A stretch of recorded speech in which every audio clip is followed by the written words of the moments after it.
જો આ ચૂલાનો રોટલો તૈયાર થઈ ગયો, શાક બની ગયું. શાક બતાવું તમને, ઊભા રહો.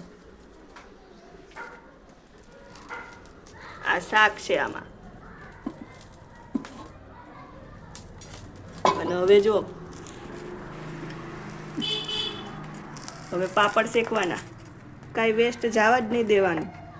ચૂલો ઠારી દઈએ ને તો પાપડ શેકી લેવાના આ રીતે. મારી દેરાણી જો પાપડ શેકે છે.